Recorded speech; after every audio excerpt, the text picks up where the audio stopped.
தந்தை மகன் தூயாவியாரின் பெயராலே. நம் ஆண்டவராகிய இயேசு கிறிஸ்துவின் அருளோ கடவுளின் அன்பும் தூயாவியாரின் நட்புறவும் உங்கள் அனைவரோடும் இருப்பதாக.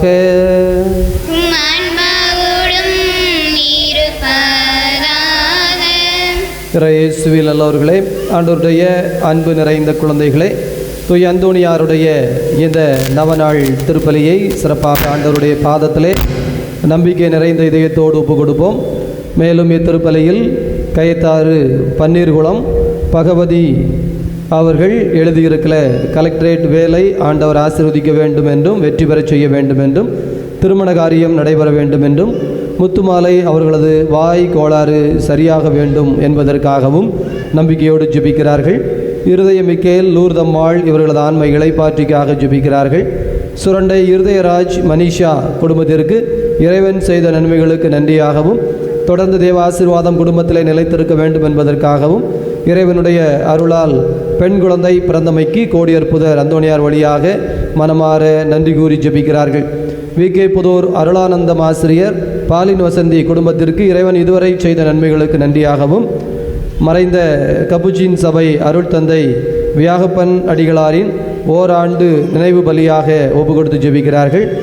பாலின் வசந்தி கால் மூட்டில் நாளை நடைபெற இருக்கிற ஆபரேஷன் ஆண்டவருடைய அருளால் சிறப்பான முறையிலே வெற்றி பெற வேண்டும் என்பதற்காகவும் ஜெபிக்கிறார்கள்.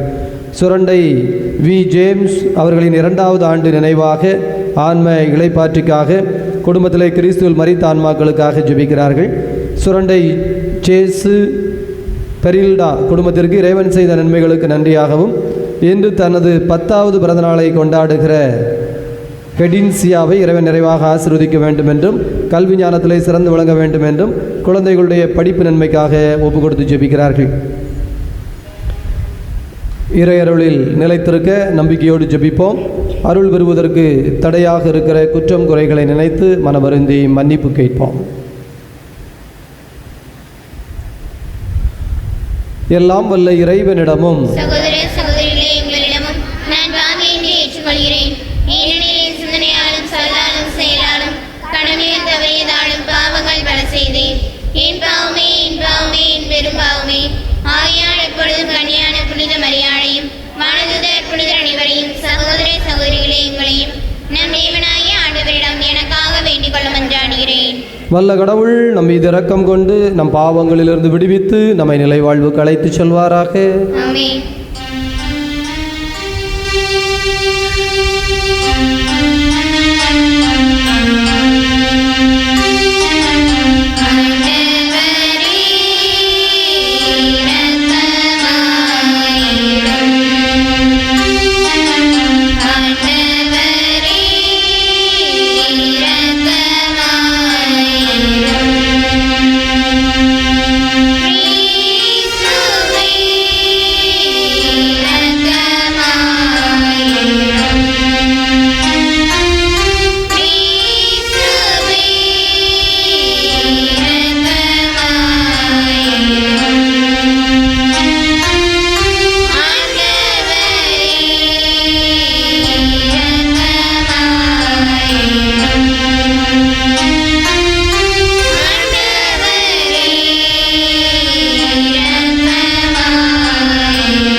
மன்றாடுவோமாக.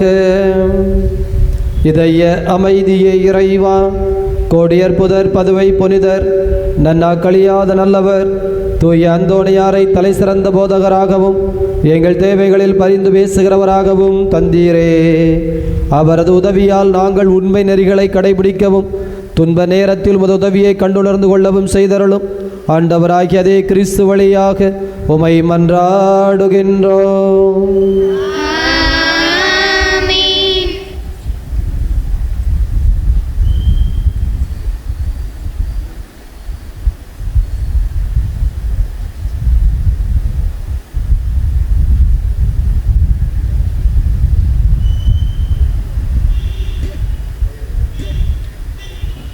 முதல் வாசகம்.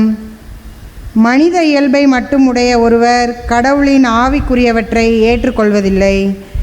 திருத்தூதர் பவுல் கொரிந்தியருக்கு எழுதிய முதல் திருமுகத்திலிருந்து வாசகம். அதிகாரம் 2 இறை வார்த்தைகள் 10-16 முடிய. திருத்தூதர் பவுல் கொரிந்தியருக்கு எழுதிய முதல் திருமுகத்திலிருந்து வாசகம். அதிகாரம் 2 இறை வார்த்தைகள் 10-16 முடிய. சகோதர சகோதரிகளே, தூய ஆவியாரே அனைத்தையும் துருவி ஆய்கிறார், கடவுளின் ஆழ்ந்த எண்ணங்களையும் அறிகிறார்.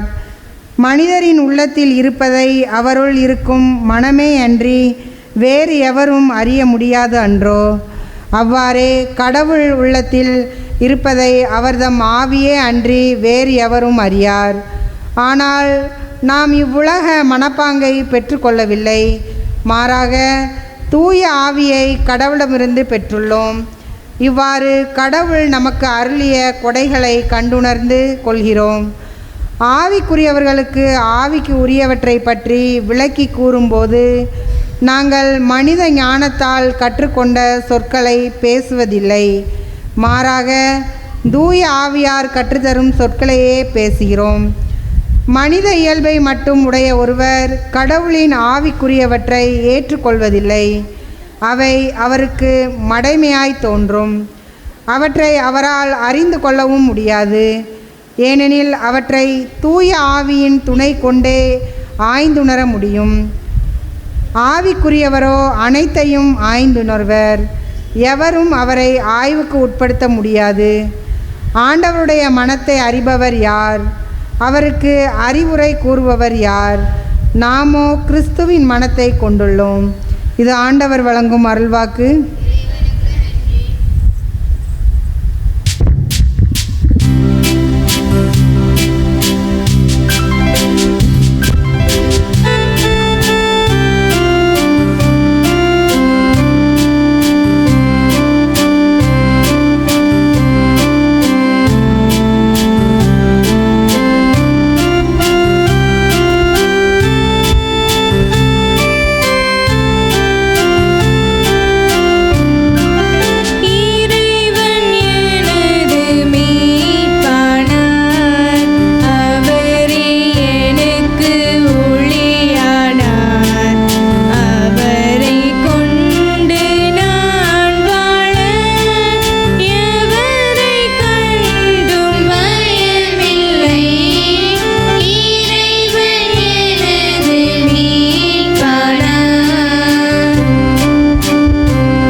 கடவுள் தம் மக்களை தேடி வந்திருக்கிறார். அல்லேலூயா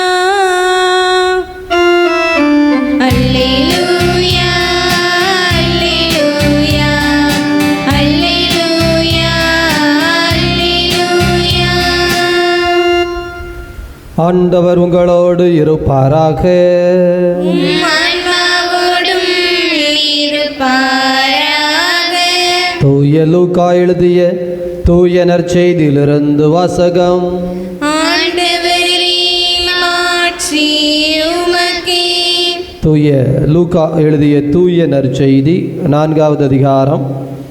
ஆண்டவருடைய வார்த்தைகள் 31 முதல் 37 முடிய. அக்காலத்தில் இயேசு கலிலேயாவில் உள்ள கப்பர்நகூம் ஊருக்கு சென்று ஓய்வு நாளில் மக்களுக்கு கற்பித்து வந்தார். அவருடைய போதனையை குறித்து அவர்கள் வியப்பில் ஆழ்ந்தார்கள். ஏனெனில் அவர் அதிகாரத்தோடு கற்பித்தார். தொழுகை கூடத்தில் தீய ஆவியான பேய் பிடித்திருந்த ஒருவர் இருந்தார். அவரை பிடித்திருந்த பேய், ஐயோ நாசரேத்தூர் இயேசுவே, உமக்கு இங்கு என்ன வேலை? எங்களை ஒழித்து விடவா வந்தீர்? நீர் யார் என எனக்கு தெரியும். நீர் கடவுளுக்கு அர்ப்பணமானவர் என்று உரத்த குரலில் கத்தியது. வாயை மூடு, இவரை விட்டு வெளியே போ என்று இயேசு அதனை அதட்டினார். அப்பொழுது பேய் பிடித்தவரை அவர்கள் நடுவே விழச் செய்து அவருக்கு ஒரு தீங்கும் இழைக்காமல் பேய் அவரை விட்டு வெளியேறிற்று. எல்லோரும் திகைப்புற்று, எப்படி பேசுகிறார் பாருங்கள், அதிகாரத்தோடும் வல்லமையோடும் தீய ஆவிகளுக்கு கட்டளையிடுகிறார், அவையும் போய்விடுகின்றனவே என்று ஒருவரோடு ஒருவர் பேசிக்கொண்டனர். அவரை பற்றிய பேச்சு சுற்றுப்புறமெங்கும் பரவியது. ஆண்டவரின் அருள்வாக்கு. கிறிஸ்துவே உமக்கு புகழ். நற்செய்தி வாக்கினால் நம் பாவங்கள் அகல்வனவாக. ஆண்டவருடைய அன்பு நிறைந்த குழந்தைகளே, இன்றைய முதல் வாசகம் பவுலடிகளார் கொரிந்தியருக்கு எழுதிய முதல் திருமுகம் 2வது அதிகாரத்தில் கொடுக்கப்பட்டிருக்கிற வாசகங்கள். நாம் இவ்வுலக மனப்பான்கை பெற்றுக்கொள்ளவில்லை, மாறாக தூய ஆவியை கடவுளிடமிருந்து பெற்றுள்ளோம்.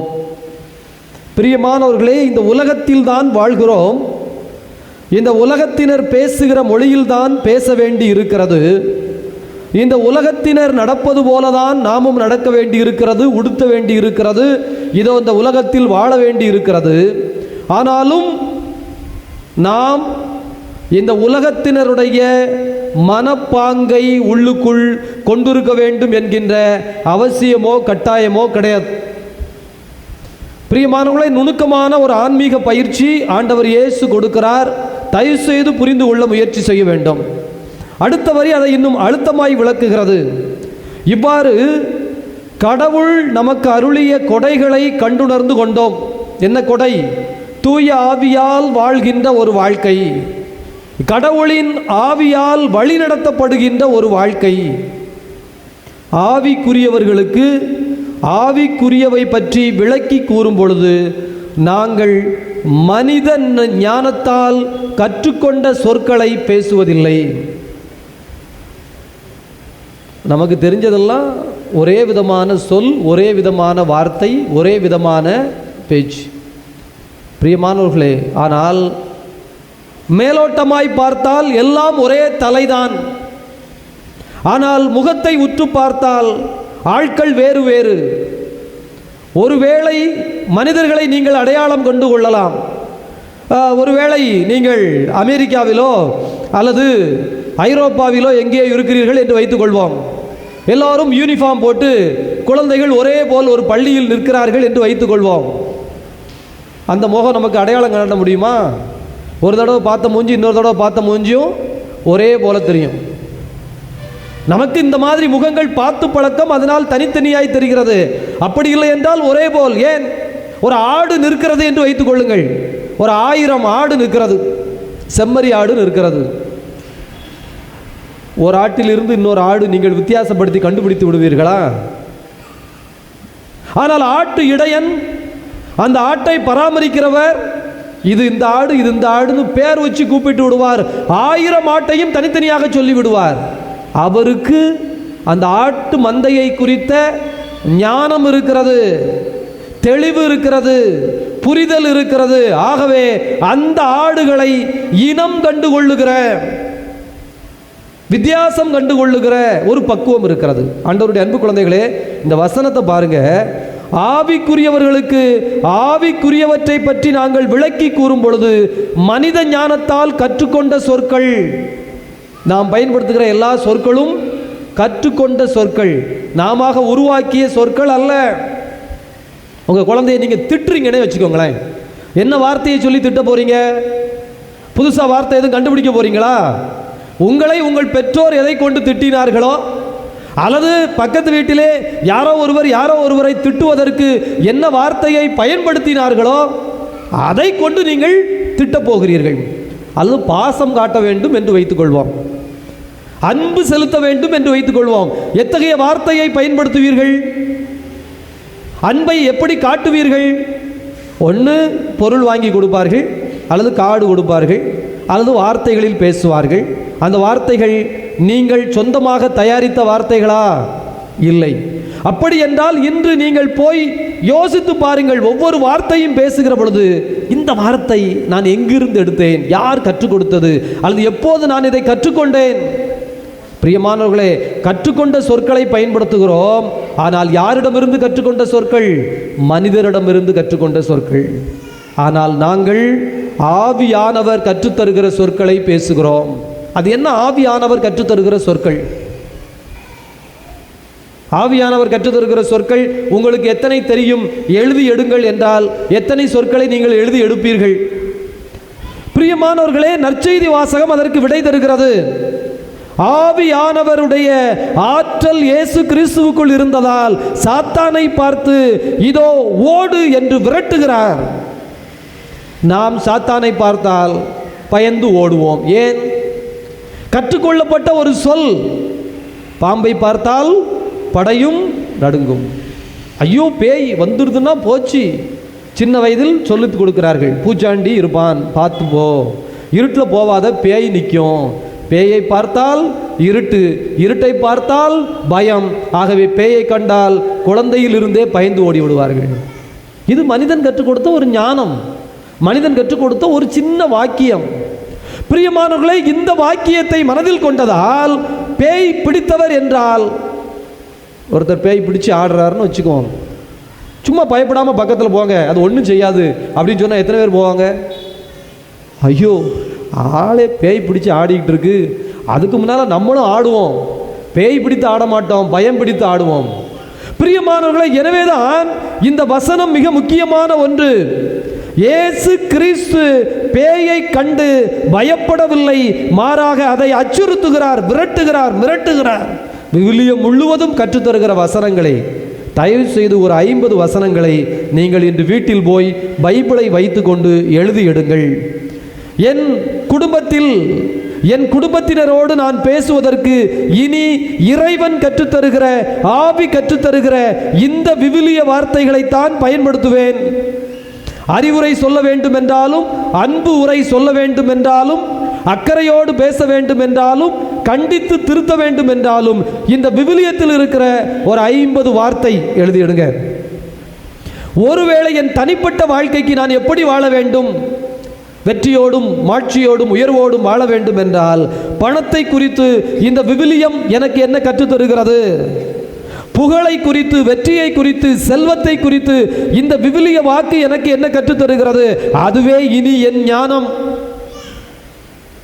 மாணவர்களே, நீங்கள் தயவு செய்து ஒரு பேப்பரில் எழுதி எடுத்துட்டு இந்த உலகம் எனக்கு கற்றுத்தந்திருக்கிற ஞானம் என்னென்ன, ஒவ்வொன்றையும் குறித்து, வாழ்வை குறித்து, எதிர்காலத்தை குறித்து, ஏதோ செழுமையை குறித்து, வெற்றியை குறித்து, உற்சாகத்தை குறித்து, எல்லாவற்றையும் குறித்து இந்த உலகம் எனக்கு கற்றுத்தந்திருக்கிற ஞானம் என்ன ஒரு பக்கத்தில் எழுதிட்டு, இந்த கடவுள் தூய ஆவியின் வழியாய், விவிலியத்தின் வழியாய் எனக்கு கற்றுத்தந்திருக்கிற ஞானம் என்ன, ரெண்டையும் எழுதி எடுத்து வச்சு பொருத்தி பாருங்க.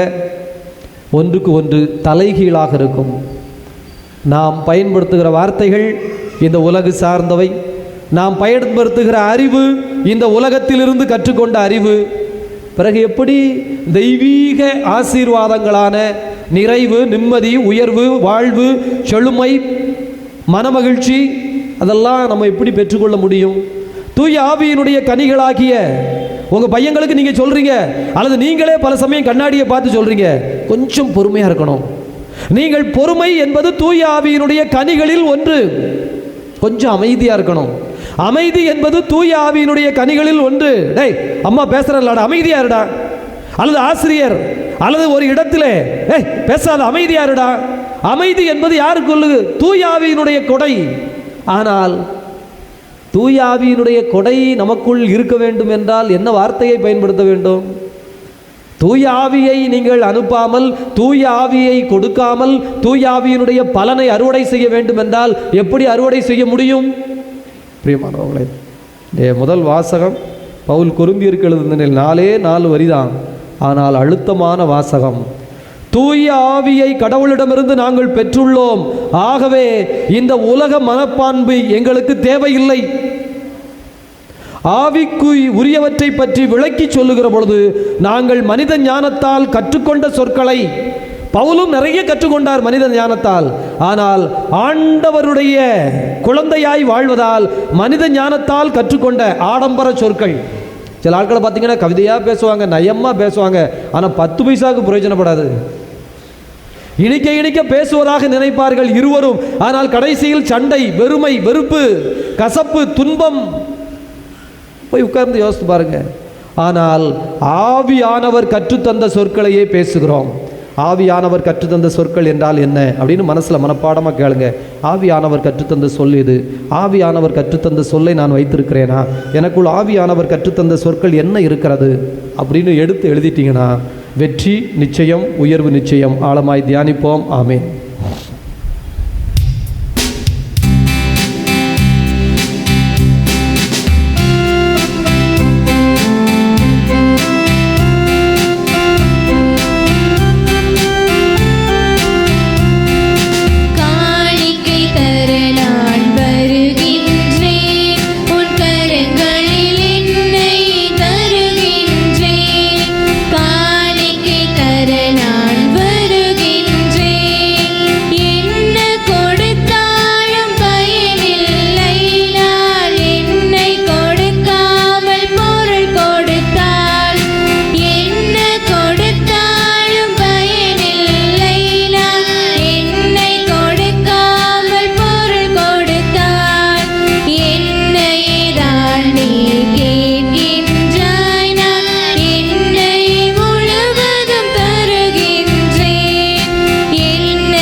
சகோதர சகோதரிகளே, உங்களுடையதும் என்னுடையதுமாக ஒப்பு கொடுக்கப்படுகின்ற இப்பலி எல்லாம் வல்ல தந்தையாகிய இறைவனுக்கு ஏற்புடையதாகும்படி மன்றாடுங்கள். ஆண்டவர் தம் திருப்பெயரின் புகழ்ச்சிக்காகவும் ஆட்சிக்காகவும் நமது நன்மைக்காகவும் புனித திரு அவையின் அனைத்து நலனுக்காகவும் அது கையிலிருந்து இப்பலி ஏற்றுக்கொள்வாராக. இதய அமைதியை இறைவா, இந்த தெய்வீக திருக்கொடைகளை முன்னிட்டு நாங்கள் உம்மை புகழ்கிறோம். இது எங்கள் வாழ்வில் தெய்வீகம் மணங்கமளச் செய்வதாக ஆண்டவராகிய அதே கிறிஸ்து வழியாக உம்மை மன்றாடுகின்றோம். ஆண்டவர் உங்களோடு இருப்பாராக.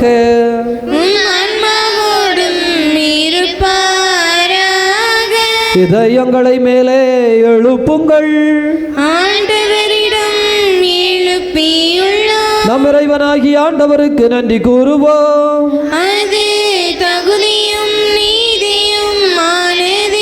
ஆண்டவரே, தூயவரான தந்தையே, என்று வாழும் இறைவா, நாங்கள் உமக்கு நன்றி செலுத்துவது எங்கள் கடமையும் மீட்பிற்குரிய செயலும் ஆகும். ஏனெனில் கிறிஸ்துவருமான் எங்களுக்காக விண்ணகத்தின் கதவை திறந்தார். ஆகவே விண்ணகத் தூதரோடு இணைந்து போற்றி புகழ்ந்து அக்களித்து நாங்கள் பாடுவதாவது:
இதய அமைதியே இறைவா.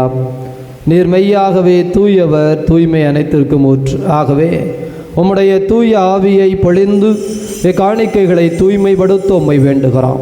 எங்கள் ஆண்டவர் இயேசு கிறிஸ்துவின் உடலும் இரத்தமுமாக எங்களுக்கு இவை மாறுவனவாக. அவர் பாடுபட உளங்கனிந்து தம்மை கையளித்த போது அப்பத்தை எடுத்து நன்றி செலுத்தி அதை பிட்டு தம் சீடர்களுக்கு அளித்து அவர் கூறியதாவது: அனைவரும் இதிலிருந்து பெற்று உண்ணுங்கள், ஏனெனில் இது உங்களுக்காக கையளிக்கப்படும் என் உடல்.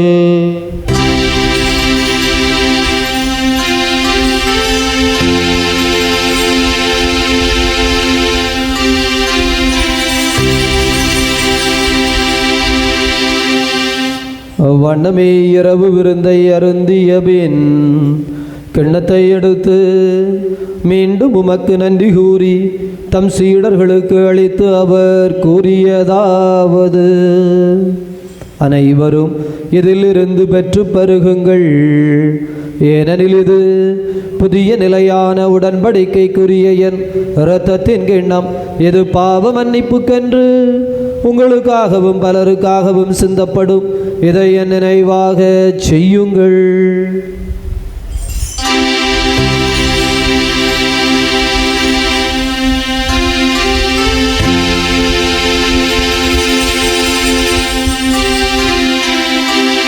நம்பிக்கையின் மறை பொருள். ஆண்டவரே, நீர் வருமளவும் உமது இறப்பினை அறிக்கையிடுகின்றோம், உமது உயிர்ப்பினையும் எடுத்துரைக்கின்றோம். ஆகவே ஆண்டவரே, நாங்கள் கிறிஸ்துவின் இறப்பினையும் உயிர்ப்பினையும் நினைவு கூர்ந்து வாழ்வு தரும் அப்பத்தினையும் மீட்பளிக்கும் கிண்ணத்தினையும் ஒப்பு கொடுக்கின்றோம். உம் திருமுன் நின்று ஊழியம் புரிய தகுந்தவர்களை எங்களை ஏற்றுக்கொண்டீர். எனவே உமக்கு நன்றி செலுத்துகிறோம். மேலும் கிறிஸ்துவின் உடலிலும் இரத்தத்திலும் பங்கு கொள்ளும் எங்களை தூய் ஆவியானவர் ஒன்று சேர்க்க வேண்டும் என உம்மை தாழ்மையுடன் மன்றாடுகிறோம். ஆண்டவரே, உலகம் முழுவதும் பரவி இருக்கும் அது அவையை நினைவு கூர்ந்தருளும். சிறப்பாக எங்கள் திருத்தந்தை பிரான்சிஸ் எங்களாயிரம் அந்தோணிசாமி உமது அன்பின் குழந்தைகள் அனைவரையும் தெய்வீக அன்பினால் நிறைவு பெற செய்தருளும். உயிர்த்தெழுவோம் என்கின்ற எதிர்நோக்குடன் இறந்த அனைவரையும் உமது திருமுக ஒளியினுள் ஏற்றுக்கொள்ளும் எங்கள் அனைவர் மீதும் இரக்கமாயிரும். கடவுளின் கன்னித்தாயான மாட்சிமிக்க மரியாள், புனித அப்போஸ்தலர், இவ்வுலகில் உமக்கு உகந்தவராயிருந்த புனிதர் அனைவருடனும் நாங்கள் இறைவாழ்வில் பங்கு கொள்ளும் தகுதி பெற்று உம் திருமகன் இயேசு கிறிஸ்து வழியாக உம்மை புகழ்ந்தேத்து வரமருள உம்மை மன்றாடுகிறோம். இவர் வழியாக இவரோடு இவரில் எல்லாம் வல்ல இறைவனாகிய தந்தையே, தூயாவியாரின் ஒன்றிப்பில் எல்லா புகழும் ஆட்சியும் என்றென்றும் உமக்கு உரியதே.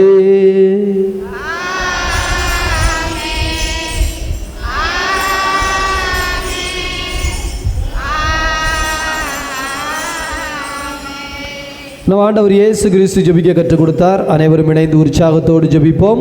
விண்ணுலகில் இருக்கிற எங்கள் தந்தையே, உமது பெயர் தூயதென போற்ற பெறுக. உமது ஆட்சி வருக. உமது திருவிழம் விண்ணுலகில் நிறைவேறுவது போல மண்ணுலகிலும் நிறைவேறுக. எங்கள் அன்றாட உணவை இன்று எங்களுக்கு தாரும். எங்களுக்கு எதிராக குற்றம் செய்வோரை நாங்கள் மன்னிப்பது போல எங்கள் குற்றங்களை மன்னியும்.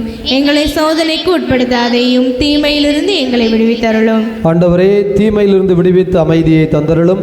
பாவத்திலிருந்து விடுதலை பெற்று நலமுடன் வாழச் செய்தருளும். நாங்கள் எதிர்நோக்கி இருக்கிற பேரின்பத்திற்காகவும் மீட்பராகிய இயேசு கிறிஸ்துவின் வருகைக்காகவும் காத்திருக்கின்றோம். ஏனெனில் ஆட்சியும் வல்லமையும் ஆட்சியும் என்றென்றும் உமதே. ஆண்டவரே இயேசு கிறிஸ்துவே, அமைதியை உங்களுக்கு விட்டுச் செல்கிறேன், என் அமைதியை உங்களுக்கு அளிக்கிறேன் என்றும் திருத்தூதர்களுக்கு மொழிந்தீரேன். எங்கள் பாவங்களை பாராமல் மது திரு அவையின் நம்பிக்கையை கண்ணோக்கி அதற்கு அமைதியும் ஒற்றுமையும் தந்தருள்வீராக. என்றென்று வாழ்ந்து ஆட்சி செய்கின்றவர் நீரே. ஆமென். ஆண்டவருடைய அமைதி உங்களோடு என்றும் இருப்பதாக.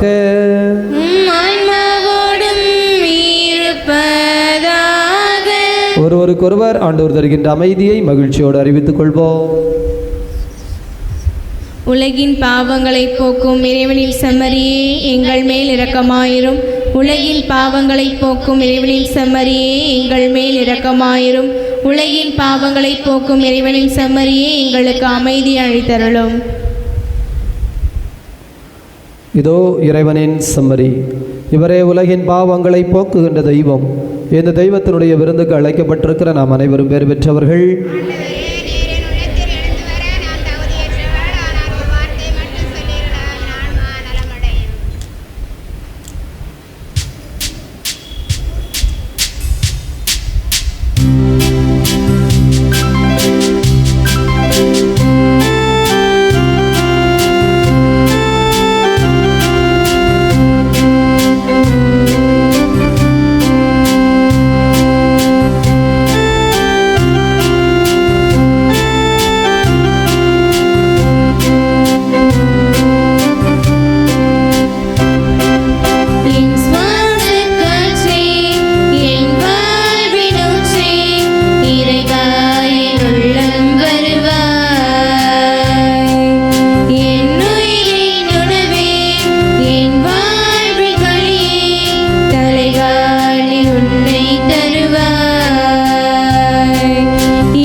ஆண்டவருடைய அன்பு குழந்தைகளே, 10வது பிறந்தநாள் கொண்டாடிய கடின்சியாவிற்காக நாம் சிறப்பாக ஜெபித்திருக்கிறோம்.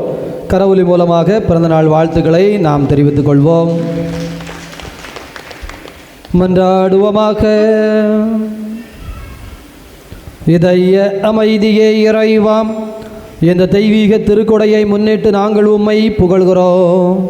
இதன் ஆற்றலால் நாங்கள் தூயாவியின் அருள் கொடைகளால் நிரப்பப்படுவோமாக. ஆண்டவராக்கி அதை கிறிஸ்து வழியாக உம்மை மன்றாடுகின்றோம். ஆண்டவர் உங்களோடு இருப்பாராக.